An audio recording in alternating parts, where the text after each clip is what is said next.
Grace Thompson's entire body ached as she carried the small boy into her apartment. At 24, she should not have felt this old, but poverty had a way of aging people fast. She had been living in Boston for 2 years, ever since her mother passed away and left her with nothing but debt. The basement apartment she rented was in a rough neighborhood, but it was all she could afford on her waitress salary. Oliver's trembling had lessened slightly under the blankets, but his skin still felt too cold when she checked his forehead. Grace grabbed her phone from her pocket with numb fingers and dialed 911. The operator answered immediately. "I found a child outside my building," Grace said, trying to keep her voice steady. He was alone in the blizzard. He's conscious now, but he was hypothermic. I brought him inside. The operator asked for her address and told her an ambulance was on its way. Then she asked Grace to stay on the line and monitor the boy's condition. Grace pulled a chair close to the bed and watched Oliver's chest rise and fall. His eyes were closed, but his breathing seemed more regular. "Oliver," she said softly, "can you tell me anything about where you live? Do you know your phone number?" The boy's eyes opened slowly. "I was at a party," he said, "with Mommy and Daddy. There were lots of people. I went to look at the snow and got lost." Grace's heart broke at the simple explanation. A party somewhere in Boston, probably one of the fancy charity events that happened in the nice parts of the city. His parents must be losing their minds right now. She wondered how he had ended up so far from wherever the party was, why no one had noticed him missing sooner. The kettle whistled and Grace made weak tea with her last tea bag. She helped Oliver sit up and held the warm cup to his lips. He sipped slowly, and some color returned to his cheeks. She noticed his sweater, though thin, was expensive looking. His jeans had a designer label. This was a child from money, lost in a neighborhood where children often went hungry. "My mummy is probably scared," Oliver said, tears forming in his eyes. "I didn't mean to get lost." "I know, sweetie," Grace said, brushing snow-dampened hair from his forehead. "The ambulance is coming, and they'll help us find your parents. You're safe now." She thought about her own mother, who had died of cancer because they could not afford better treatment. Her mother would have done exactly what Grace was doing now. She had taught Grace that kindness cost nothing, that helping others was the only thing that mattered in this world. Even when they had nothing, her mother had shared what little they had. The sirens grew louder outside. Grace heard the ambulance pull up and went to the door to wave them down. 2 paramedics rushed in with their equipment. They were professional and kind, checking Oliver's vital signs and wrapping him in heated blankets. One of them, a woman named Rita, smiled at Grace. "You probably saved his life," Rita said. "Another hour out there, and it would have been too late." Grace felt her throat tighten. She nodded but could not speak. The paramedics were preparing to transport Oliver to the hospital when a police officer arrived. He took down Grace's information and asked her to recount finding Oliver. She told him everything, answering his questions carefully. "We'll need you to come to the hospital to give a full statement," the officer said. "You can ride with us." Grace looked down at her worn clothes and thin shoes. She had no winter coat now, having given hers to Oliver. But she nodded. She needed to make sure Oliver was okay, needed to see him reunited with his family. The officer noticed her shivering and grabbed a blanket from his patrol car to wrap around her shoulders. As they loaded Oliver into the ambulance, the boy reached out his small hand toward Grace. "Thank you," he said, his voice stronger now. "You're nice." Grace took his hand and squeezed it gently. "You're going to be fine," she said. "Everything is going to be fine." But as she climbed into the police car, Grace wondered if anything would really be fine. She would miss work tomorrow, which meant less money. Her landlord was already threatening eviction. The small act of kindness might cost her everything she had left. Yet she could not regret it. Some things mattered more than money or security. Some things, like a child's life, were worth any sacrifice. The Bennett mansion in the Beacon Hill neighborhood of Boston gleamed with lights despite the blizzard. Inside, Catherine Bennett stood in her evening gown, mascara running down her face as she screamed at the security team. Her husband Richard stood beside her, his phone pressed to his ear as he barked orders to someone on the other end. "How did you lose my son?" Catherine's voice cracked. "He was right there with us." The head of security, a man named Tom Walsh, looked pale. "Mrs. Bennett, we had 6 guards at the event. Oliver was playing in the East Wing with other children. When we went to check on them 15 minutes later, he was gone. We've been searching for 3 hours. 3 hours, Catherine repeated, sinking into a chair. He's been out in this storm for 3 hours. Richard ended his call and knelt beside his wife. At 42, he was one of the youngest billionaires in tech, having built his software company from nothing. But all his money, all his power, meant nothing right now. His 7-year-old son was missing in a blizzard. The police have issued an Amber Alert, Richard said. Every officer in Boston is looking for him.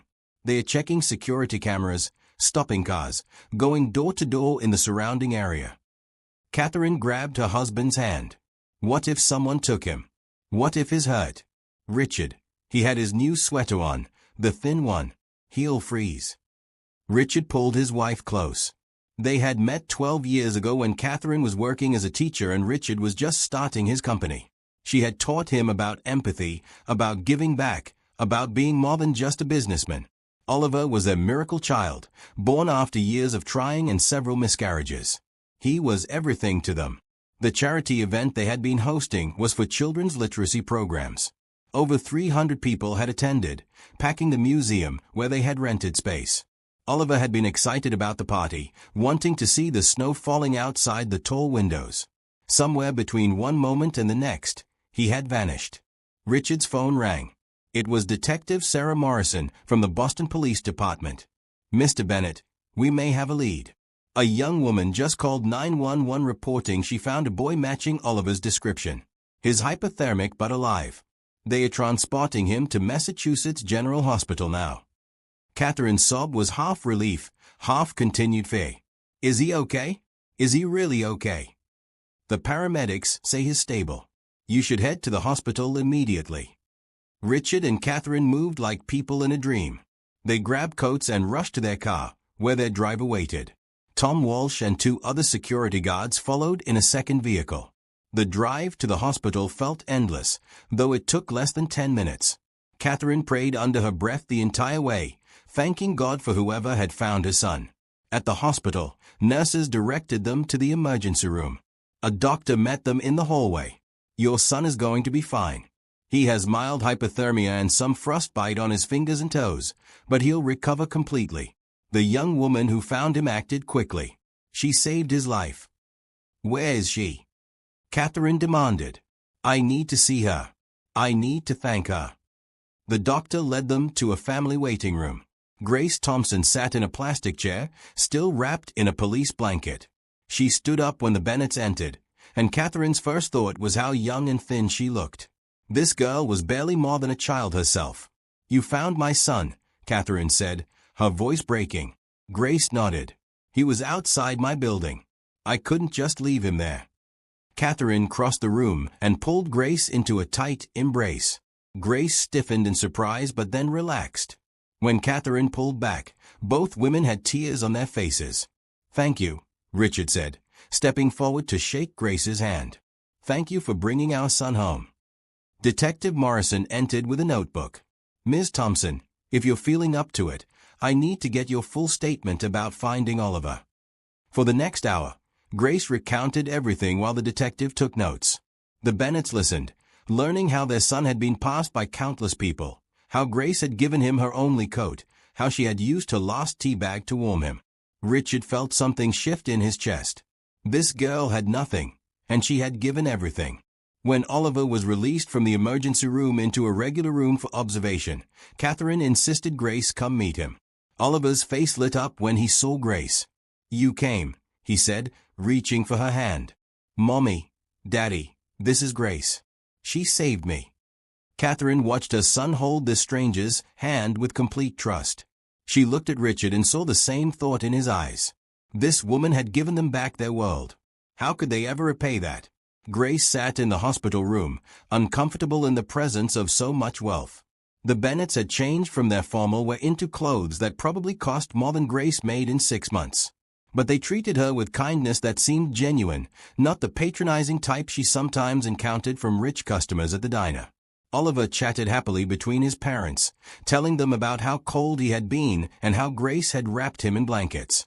He made it sound like an adventure now that he was safe and warm. Children were resilient that way, Grace thought. They could bounce back from trauma that would break an adult. A nurse came in to check Oliver's vital signs again. He's doing remarkably well, she said. We'll keep him overnight for observation, but he should be able to go home tomorrow.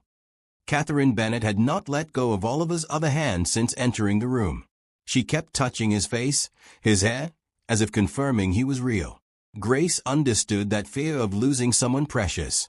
She had held her mother's hand the same way during those final days in the hospice.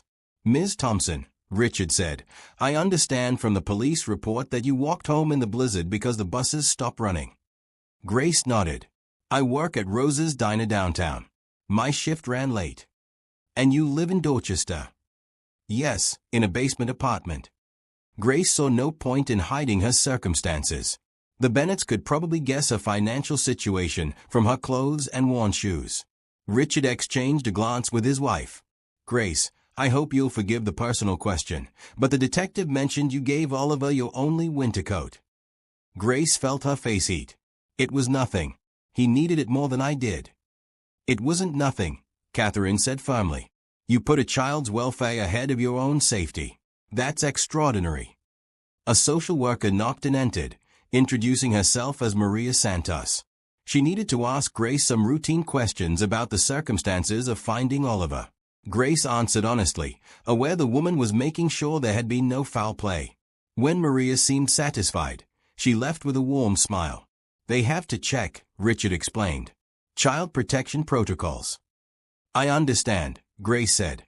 She glanced at the clock on the wall. It was past 2 in the morning. She needed to get home, needed to sleep before her shift started at 9. But she had no idea how she would get back to Dorchester. The buses would not run until 5, and she certainly could not afford a taxi. Grace, Catherine said, thank you seems inadequate for what you did tonight. We would like to show our gratitude in a meaningful way. Grace tensed. She had not helped Oliver expecting a reward. I appreciate that, but I really just did what anyone would do. But others didn't do it, Richard said quietly. You told the police at least a dozen people walked past him. You were the only one who stopped. That says something about who you are. Grace looked at Oliver, who had fallen asleep holding his mother's hand. His face was peaceful now, no trace of the terror and cold he had experienced. I'm just glad he's okay. We'd like to give you a reward, Catherine said. And before you say no, please understand that this isn't charity. This is gratitude from 2 parents who got their child back because of you. Grace wanted to refuse. She had been taught never to take handouts, to stand on her own 2 feet. But she thought about her empty refrigerator, her overdue rent, her mother's voice in her memory, saying that pride was a luxury poor people could not afford. If she refused this help, she might end up homeless. And what good could she do anyone if she was living on the streets? Okay, Grace said softly. Thank you. The relief on the Bennett's faces was immediate. Richard pulled out his phone and made a quick call. Tom, I need you to give Ms. Thompson a ride home. And stop at an all-night department store first. She needs a winter coat and anything else necessary. Mr. Bennett, that's really not necessary, Grace started to say. Please, Catherine interrupted. Let us do this. For our own peace of mind. Tom Walsh appeared at the door 20 minutes later. Grace said goodbye to the sleeping Oliver and promised Catherine she would visit once he was home from the hospital. Tom led her to a black SUV and opened the door for her. The car was warm and comfortable, so different from the cold bus rides she was used to. They stopped at a 24-hour store, and Tom insisted on buying her not just a coat but also boots, gloves, a hat, and several warm sweaters. Grace felt overwhelmed, but accepted it all. When they finally reached her apartment building, Tom walked her to her door. The Bennetts are good people, he said. They don't forget kindness. I expect you'll hear from them again. After Tom left, Grace locked her door and looked around her tiny apartment. The new winter clothes lay on her bed, tags still attached. She had probably just experienced the strangest night of her life. She had saved a child, met a billionaire family, and been treated with more respect than she had felt in years. Grace set her alarm and climbed into bed, still wearing her work uniform because she was too tired to change. Tomorrow she would go back to her regular life, back to the diner and the struggle to make ends meet. But tonight, just for tonight, she let herself feel like maybe the world was not as cruel as she had thought. Have you ever had a moment where one decision changed everything? Subscribe to see how Grace's kindness creates a ripple effect that transforms her entire life. Grace returned to work the next morning exhausted but determined. Her manager, Frank, barely looked up when she arrived 5 minutes late. The diner was busy with the breakfast rush, and Grace fell into her familiar routine of taking orders, pouring coffee, and clearing tables. Her feet hurt in the new boots, which were not yet broken in, but at least her hands stayed warm when she stepped outside to empty trash. During her break, she checked her phone and found 3 missed calls from a number she did not recognize. When she called back, a woman's voice answered. "Bennett residence, this is Margaret speaking." Grace nearly dropped her phone. "Oh, this is Grace Thompson. Someone called me." "Yes, Ms. Thompson. Mrs. Bennett asked me to reach out. She'd like to invite you to dinner tomorrow evening at their home. Would 7 o'clock work for you?" Grace thought about her schedule. She worked until 3 tomorrow. "Yes, that should be fine." "Wonderful. I'll send a car for you at 6:30. May I have your address?" After hanging up, Grace stared at her phone in disbelief. She was going to have dinner at a billionaire's mansion. The thought terrified her.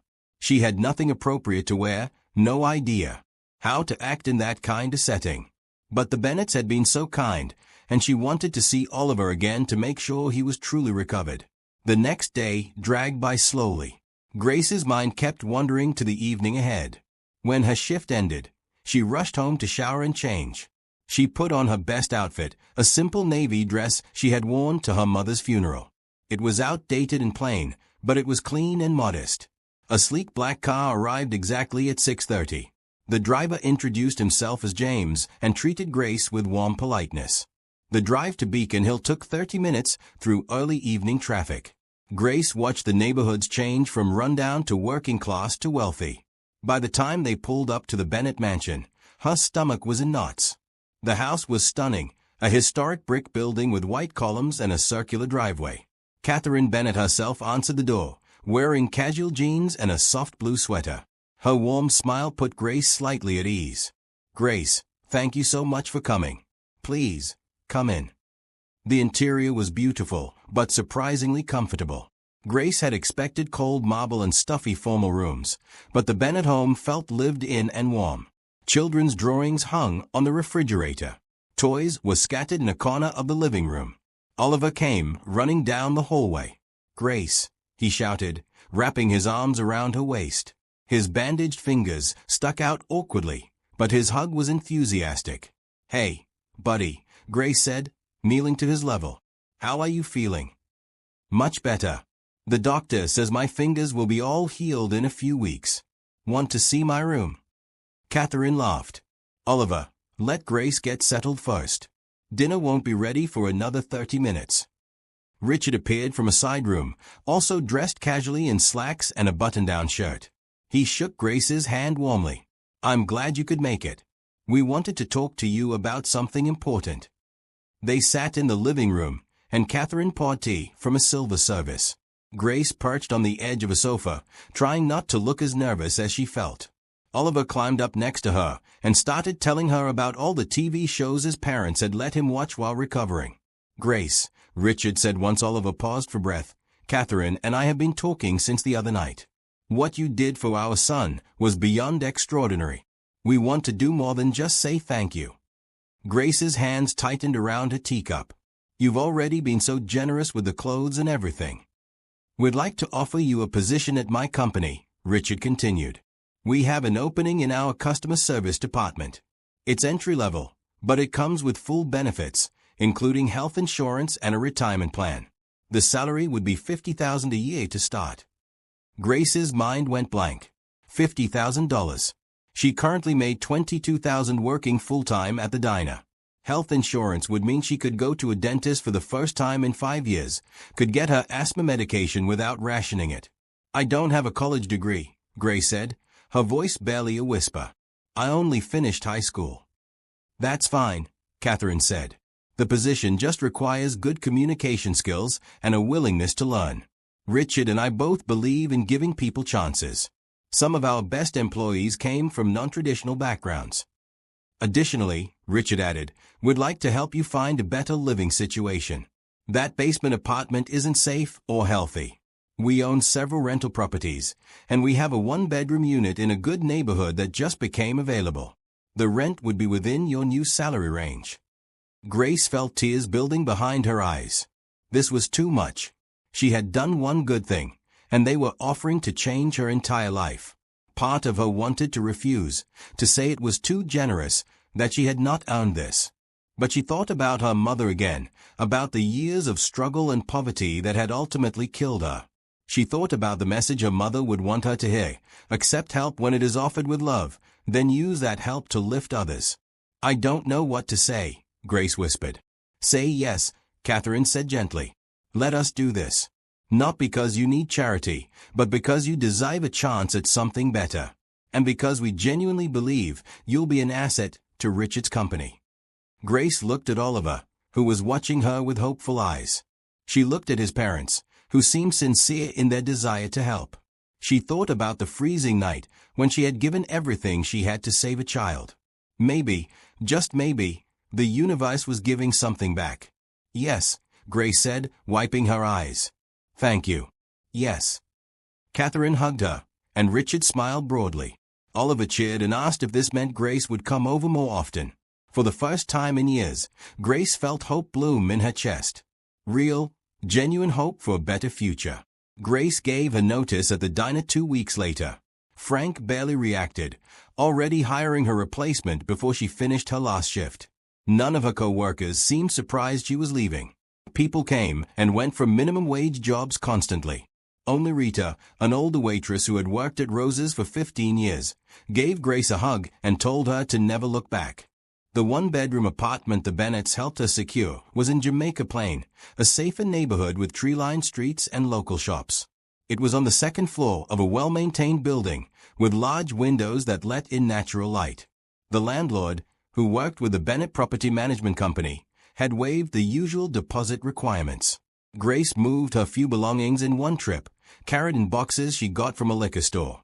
She owned so little that the apartment looked empty even after she unpacked. But it was clean and warm in hers. The first night, she lay on her air mattress and cried from sheer relief. Her first day at Bennett Technologies started on a Monday morning in February. The office was in a modern building downtown, all glass and steel. Grace wore one of the professional outfits Catherine had helped her shop for the previous weekend. Catherine had insisted on taking Grace to several stores, teaching her what to look for in work clothes, and never once making her feel small about needing help. The customer service department had 20 employees who handled client concerns via phone and email. Grace's supervisor was a woman named Teresa Martinez, who greeted her warmly and spent the morning going through training materials. The work was not complicated, but it required patience and clear communication, skills Grace had developed through years of dealing with difficult diner customers. Her co-workers were friendly and welcoming. Nobody seemed to know she was a person who had saved the owner's son. Richard had apparently insisted on discretion, wanting Grace to be judged on her own merits. She was grateful for that consideration. During her lunch break, Grace explored the building. The company cafeteria served subsidized meals that were both cheap and healthy. There was a gym on the third floor that employees could use for free. The benefits package included dental and vision insurance, sick days, and vacation time. Grace had never had paid time off in her life. Richard stopped by her desk at the end of her first week. "How are you settling in?" he asked. "It's amazing," Grace said honestly. "Everyone has been so welcoming." "I'm glad. You know, Catherine told me something interesting. She said that you remind her of herself when she was younger. She grew up with very little, worked her way through college, became a teacher. She understands what it means to struggle." Grace had not known that about Catherine. The woman carried herself with such confidence that Grace had assumed she came from money. Learning otherwise made her feel even more grateful for the family's kindness. "There's something else I wanted to discuss," Richard continued. "Catherine has been volunteering at a homeless shelter downtown. She mentioned you might be interested in getting involved." "No pressure," But if you're looking for ways to give back, she'd love to have you join her." The idea appealed to Grace immediately. She had been the recipient of so much generosity lately. The desire to pass it forward had been growing stronger each day. "I'd like that," she said. That Saturday, Catherine picked Grace up and drove them to a shelter in the South End. The building was old but clean, serving meals twice a day to anyone who needed them. Catherine introduced Grace to the director, a woman named Patricia Hughes, who had been running the shelter for 20 years. "We always need volunteers," Patricia said, "especially people who understand what it's like to struggle. Book knowledge only goes so far. Real empathy comes from experience."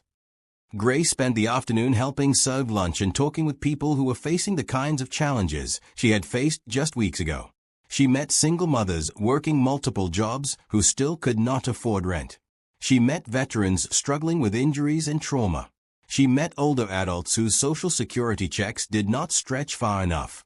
One woman, Carol, was living out of her car after being laid off from her office job. "It happened so fast," Carol said. "One month I was fine. The next month I was behind on everything. Then the eviction. I never thought this would be my life." Grace understood completely. "I was there too," she said. "Living paycheck to paycheck, one disaster away from homelessness. Someone helped me, gave me a chance. That's the only reason I'm not where you are right now." Carol's eyes filled with tears. "People don't help anymore. They just walk past." "Some people help," Grace said, thinking of her own experience with Oliver. "And I'm going to help you. Let's get you connected with Patricia. She knows about programs that can assist with housing." After the shift ended, Catherine and Grace sat in the car for a few minutes. "You were wonderful in there," Catherine said. "You connected with people in a way I never can. They trust you because you've been where they are." "I want to do more," Grace said. "This feels important." Catherine smiled. "Then we'll do more together." Spring arrived in Boston with a slow, hesitant warmth typical of New England. Grace had been working at Bennett Technologies for 3 months and had proven herself reliable and competent. Teresa had already given her additional responsibilities, and Richard had mentioned the possibility of promotion to a team lead position within a year. Grace continued volunteering at the shelter every Saturday with Catherine. The two women had developed a genuine friendship that transcended their different backgrounds. Catherine had shared stories about her childhood in rural Vermont, about her father's alcoholism and her mother's struggle to keep the family fed. She understood poverty in a way that made Grace feel less alone. One Saturday in April, Grace met a young mother named Lauren Mitchell and her 5-year-old daughter Emma.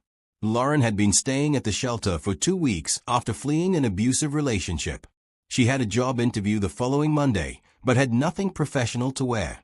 Her ex-husband had destroyed most of her belongings, including her work clothes, before she managed to escape.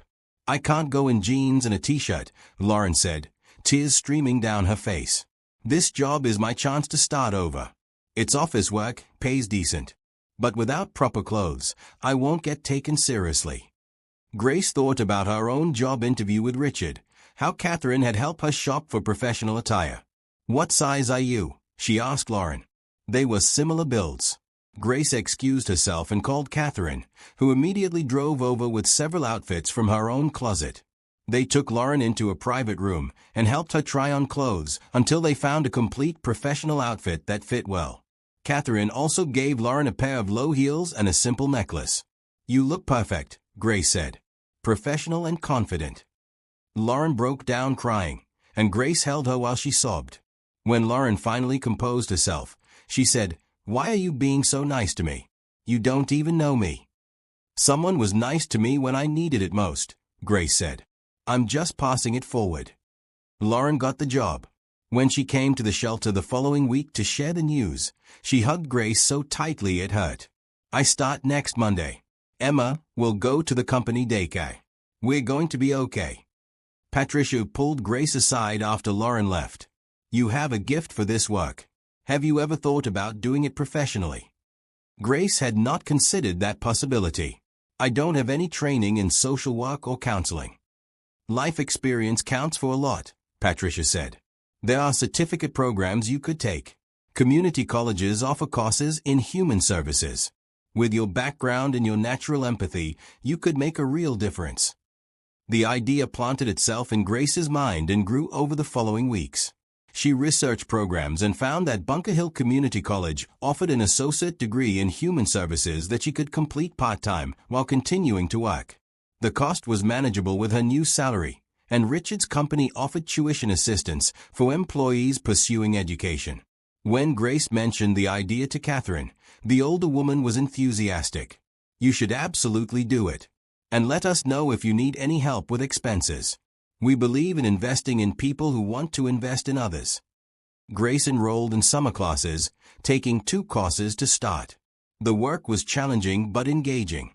She learned about social systems, community resources, crisis intervention. Her professors appreciated her real-world perspective, often asking her to share experiences that illustrated theoretical concepts.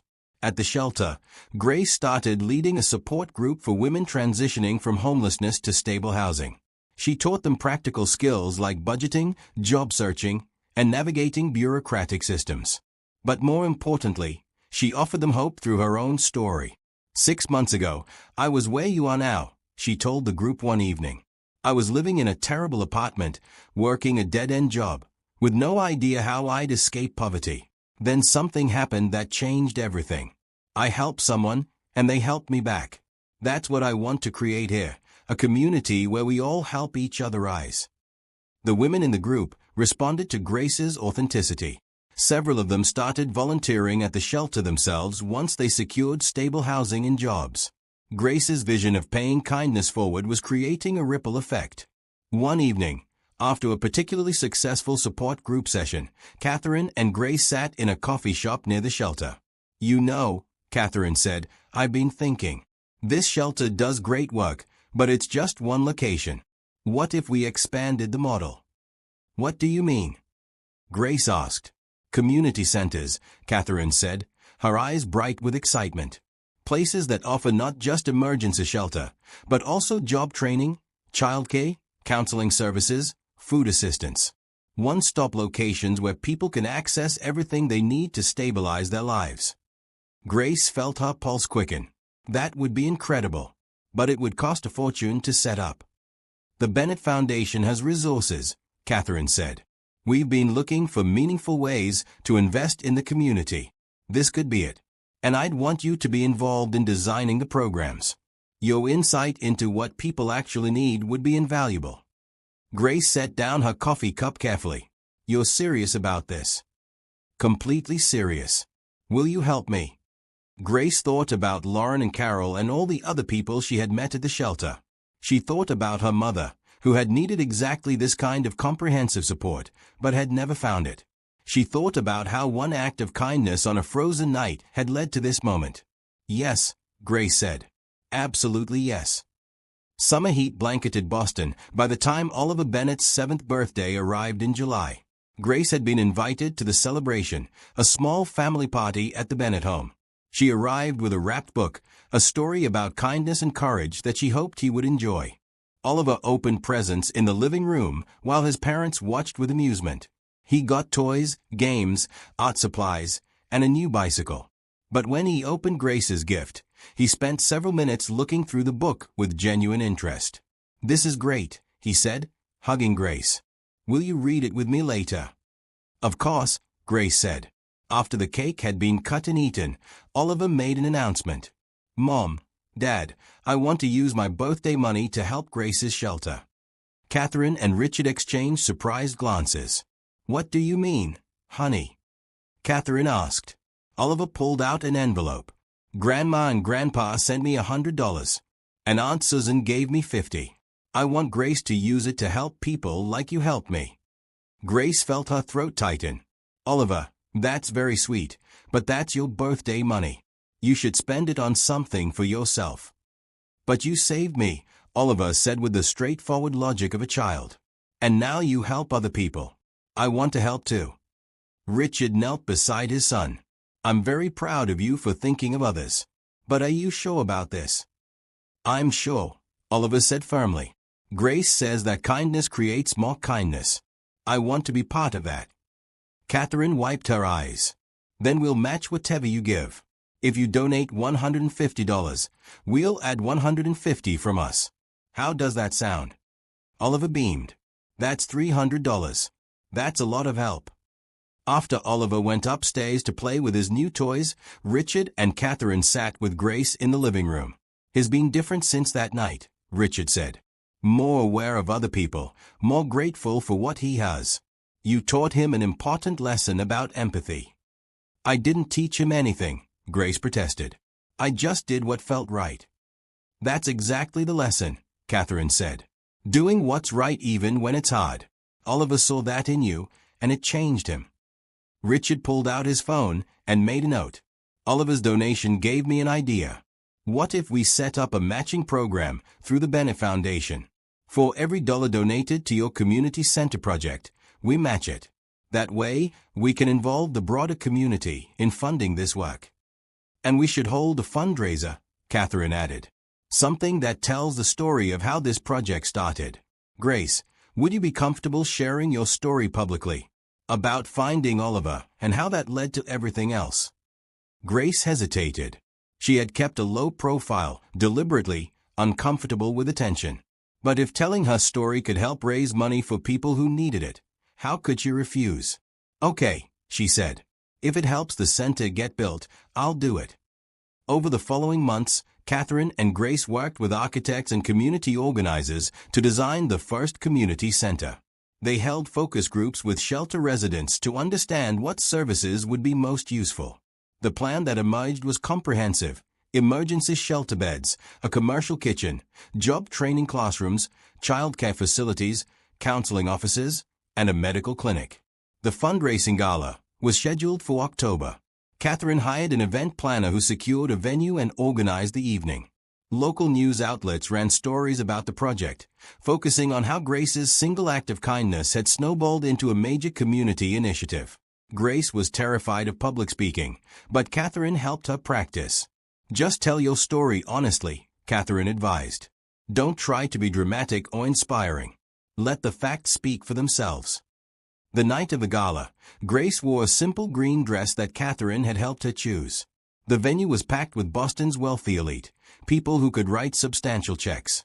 Grace stood backstage, her hands shaking, while Richard gave opening remarks and Catherine explained the community center vision. Then it was Grace's turn. She walked to the microphone, looked out at 300 expectant faces, and took a deep breath. 6 months ago, I was working as a waitress, living paycheck to paycheck, one disaster away from homelessness, she began. Her voice steadied as she continued. I was walking home in a blizzard when I found a child freezing on the street. I didn't know he was a billionaire's son. I just knew he was a little boy who needed help. So I helped him. She told the whole story. The fear, the cold, the decision to give everything she had to save Oliver. She described her old life, her struggles, her mother's death. And then she described how the Bennetts had responded with overwhelming generosity, changing not just her circumstances but her entire life trajectory. But here's what matters most, Grace said. The Bennetts didn't just help me.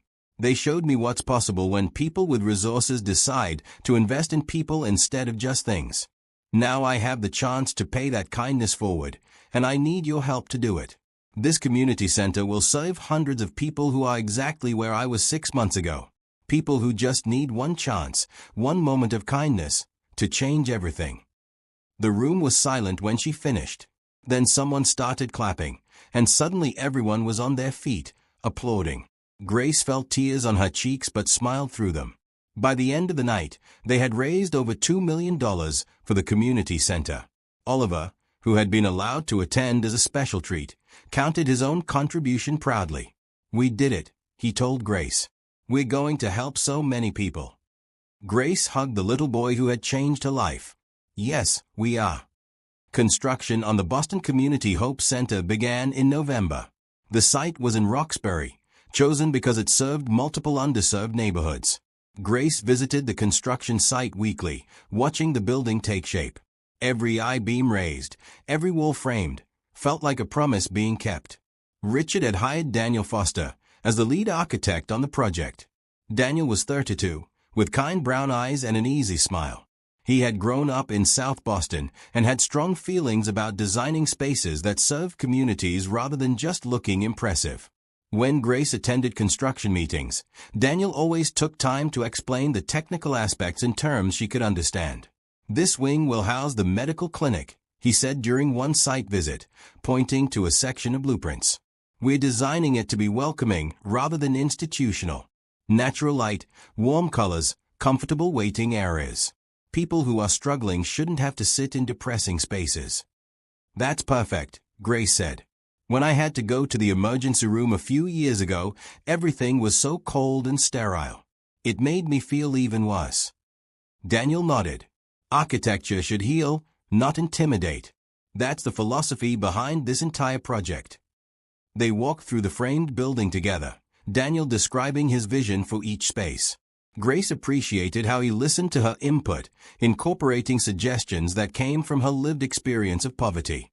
When she mentioned that single mothers would need a safe play area where they could watch their children while attending classes, Daniel immediately sketched out a modification that added interior windows between the childcare space and the training rooms.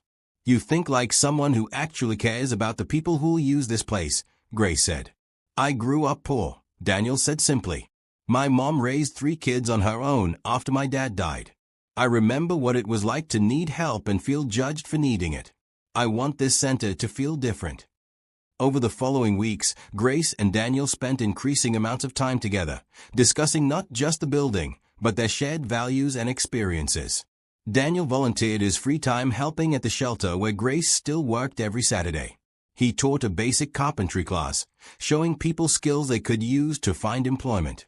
One evening in December, after a long day at the construction site, Daniel asked Grace if she wanted to grab dinner. They went to a small Vietnamese restaurant in Dorchester, sitting in a corner booth while snow fell outside the windows. "Can I ask you something?" Daniel said. "Why did you stop that night? When you found Oliver, I mean, you said yourself that other people walked past him. What made you different?" Grace thought about the question carefully. "I don't think I'm different. I think I just couldn't live with myself if I didn't help.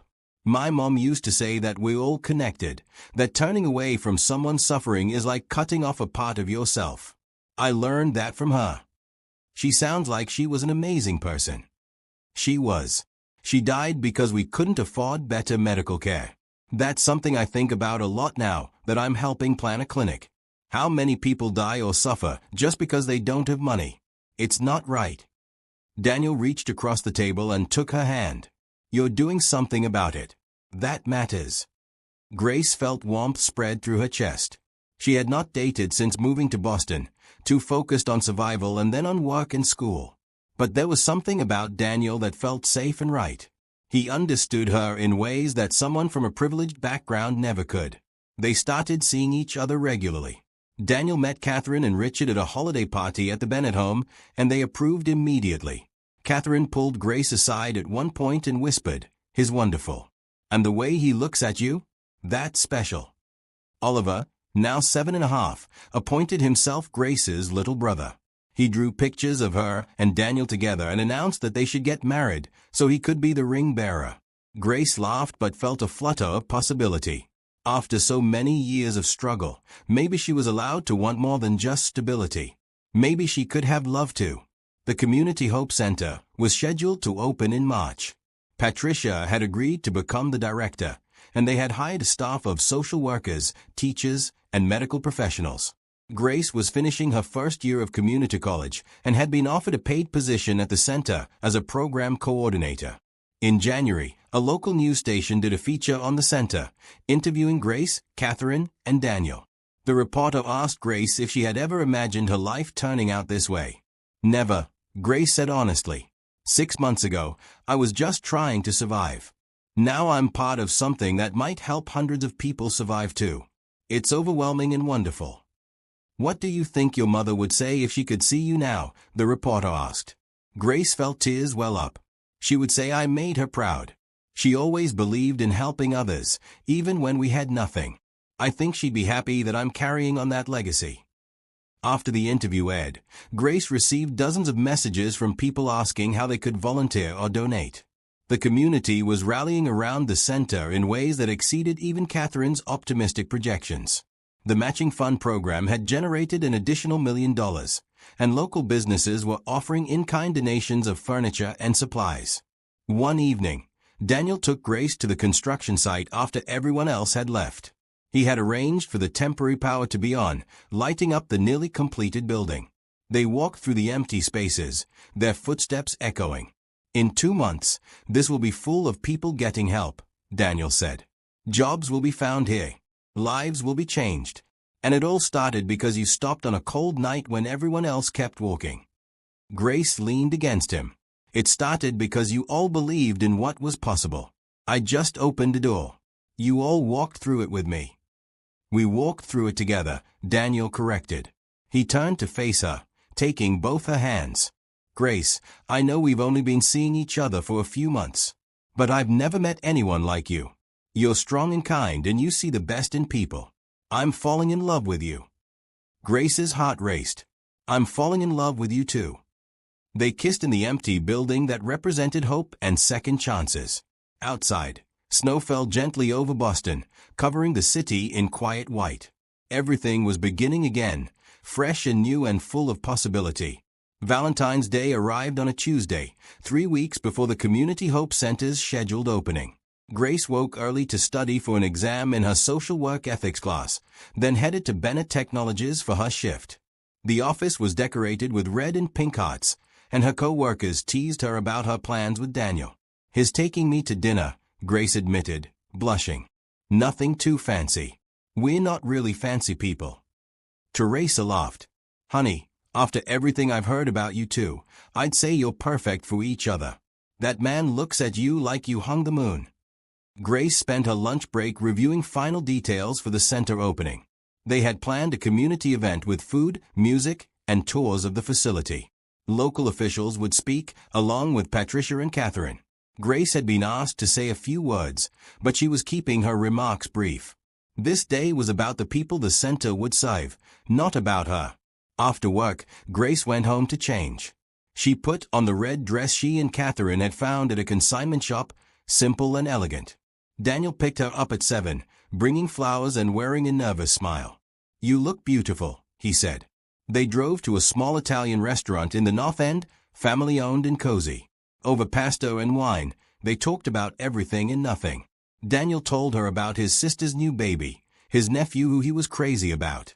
Grace described her latest class, how she was learning frameworks for understanding poverty that aligned with her lived experience.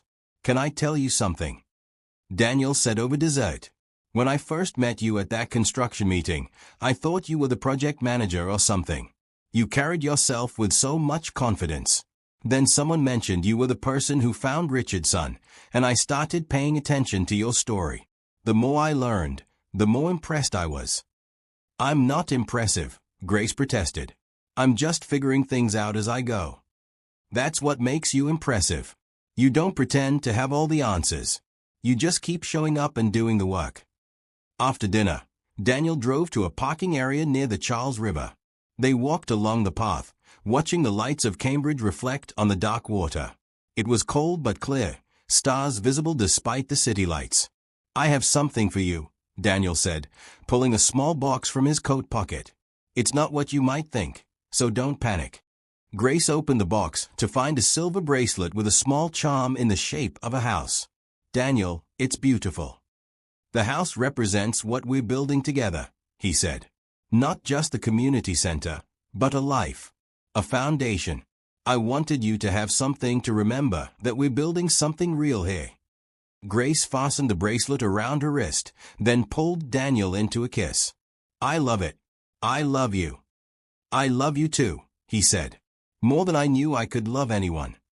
They stayed by the river until the cold drove them back to the car. Daniel drove Grace home and walked her to her door. "I'll see you this weekend," he said. "We need to do a final walkthrough at the center before the opening." The following weeks passed in a blur of activity. The center received its final inspections and certificates of occupancy. Staff completed training. Supplies were delivered and organized.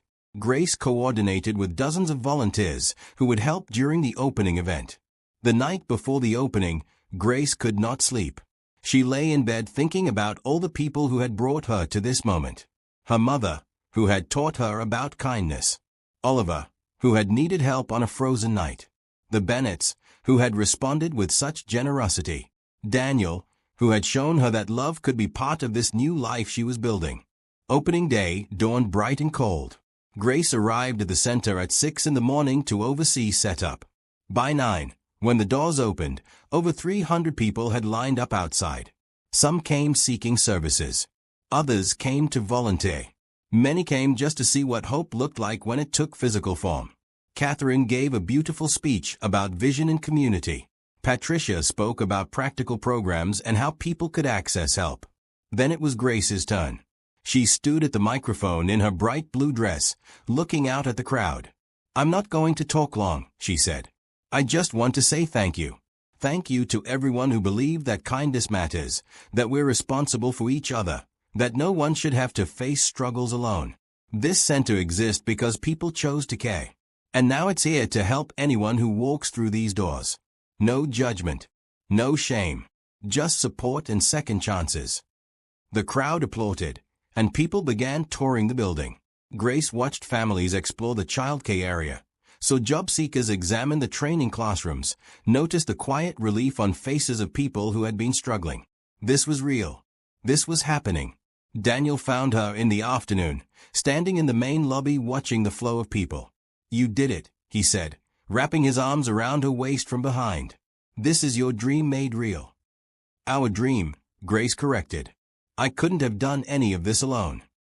Oliver ran up to them, his parents following behind. "Grace, did you see how many people are here? We're helping hundreds of people today." Grace knelt down to his level. "We are. And it all started because you needed help one cold night, and I was there to give it. And then you needed help, and my parents gave it to you," Oliver added. "And now you're giving help to everyone else. It's like a circle." "Exactly like a circle," Grace agreed. "Kindness just keeps going around and around." Richard and Catherine joined them, and the group stood together watching the center fulfill its purpose. Grace thought about how impossible this would have seemed just 1 year ago. But here they were, proof that one person's choice to stop and care could create ripples that changed an entire community. Spring arrived properly in Boston by late April, bringing cherry blossoms and warm breezes. The Community Hope Center had been open for 6 weeks and was already serving over 50 families. Grace had transitioned to working full-time at the center, balancing her position as program coordinator with her continuing education. She was exhausted most days but deeply fulfilled. One Saturday morning in early May, Grace arrived at the center to find Lauren, the young woman she had helped months earlier with interview clothes, setting up chairs in the main room. Lauren now worked at the center part-time while attending community college classes, studying to become a teacher. Her daughter Emma was in the childcare program, thriving in a stable environment. "What's all this?" Grace asked. Lauren smiled. "Patricia said we could use the space for a celebration. Carol is getting her apartment keys today. We wanted to mark the occasion." Carol, the woman who had been living in her car, had completed a job training program and secured employment as an office administrator. With her first paycheck and assistance from the center's housing navigator, she had qualified for an affordable apartment. Grace felt tears spring to her eyes. "That's wonderful," she said, helping Lauren arrange the chairs. The celebration that afternoon was small but joyful. Carol cried when Patricia handed her the keys, surrounded by people who had supported her journey. "You all saved my life," Carol said. "I was ready to give up, but you showed me there was still hope." "You did the hard work," Grace reminded her. "We just opened doors. You walked through them." After the party, Grace stayed late to catch up on paperwork. She was reviewing applications for the summer job training program when her phone rang. It was Catherine. "Grace, I have news," Catherine said, her voice excited. "Daniel called Richard this afternoon. He wants to marry you, and is asking for our blessing since you don't have parents to ask." Grace's heart stopped. "He what?" "He's going to propose soon. But Grace, he wanted to make sure we approve first, which I thought was very sweet. Of course, we told him we couldn't be happier. You two are perfect together."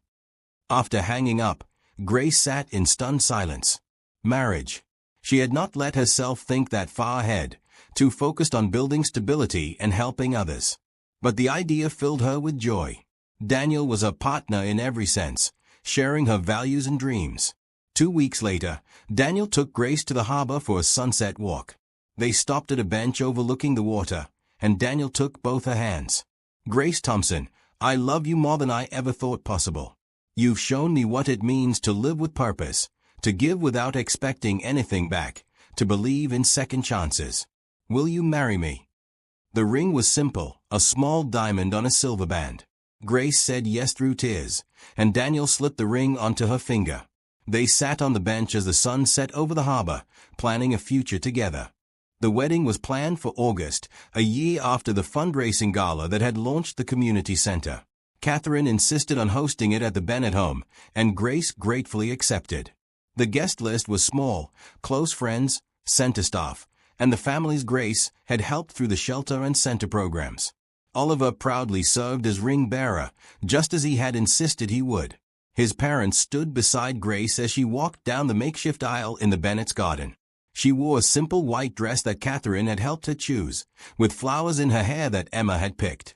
Daniel stood waiting at the altar, looking at Grace like she was the most precious thing in his world. When they exchanged vows, Grace promised to continue building a life of service and love. Daniel promised to stand beside her in that work, to be her partner in making the world kinder. "I never imagined this life," Grace said to Daniel during their first dance. "A year ago, I was just trying to survive. Now I have you, I have meaningful work, I have a community. How did I get this lucky?" "You stopped on a cold night when everyone else kept walking," Daniel said. "Everything else followed from that one choice to care. That's not luck. That's who you are." The reception lasted late into the evening. Patricia gave a toast about how Grace had transformed from someone receiving help to someone leading an organization that changed lives. Richard spoke about how saving Oliver had led to unexpected blessings for his entire family. Catherine cried happy tears while talking about the daughter she had found in Grace. As the party wound down, Grace found Oliver sitting on the garden steps, looking tired but content. She sat beside him. "Are you happy, Grace?" he asked. "More happy than I ever thought possible," she said honestly. "Good. Because you deserve to be happy. You're the nicest person I know." Grace hugged the little boy who had changed her life. "You're pretty nice yourself." 3 months after the wedding, the Boston Community Hope Center opened a second location in Dorchester. The demand for services had been overwhelming, and Catherine's fundraising efforts had secured enough money to expand. Grace and Daniel worked together on designing the new space, incorporating lessons learned from the first center. On the opening day of the second center, a reporter asked Grace if she could have imagined this outcome when she first found Oliver. "Never," Grace said, holding Daniel's hand. "I thought I was just saving one child. I had no idea I was starting something that would save so many people. But that's how kindness works. You never know how far one good choice will reach." The reporter asked one final question. "What advice would you give to people who are struggling right now?" Grace thought about her mother, about all the dark days when hope seemed impossible. Accept help when it's offered with genuine love. Don't let pride keep you from receiving kindness. And then, when you're stable, reach back and help someone else climb up. We rise by lifting others. That evening, Grace and Daniel returned to their apartment in Jamaica Plain. It was small but cozy, filled with wedding gifts and photographs from their life together. Grace made tea while Daniel ordered takeout from their favorite Thai restaurant. They ate on the couch, talking about their day and making plans for the weekend. "I got a call from the community college today," Grace said. "They want me to speak to the incoming social work students about pathways into the field." "You should do it," Daniel encouraged. "Your story will inspire them."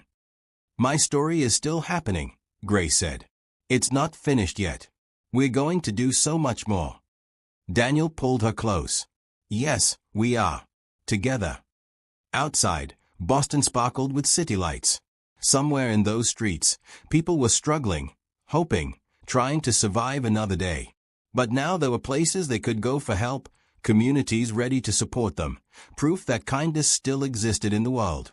Grace Thompson, who had once been a poor waitress with nothing, had become a force for change in her city. Not because she was special or exceptional, but because she had chosen to stop one frozen night when everyone else kept walking. That single choice had created a ripple effect that touched hundreds of lives, proving that sometimes the smallest acts of kindness have the power to change everything. The circle was complete, but it would never really end. Each person helped would help someone else. Each act of kindness would inspire another. The work would continue, passed forward through generations, all beginning from one cold night when a young woman chose to care.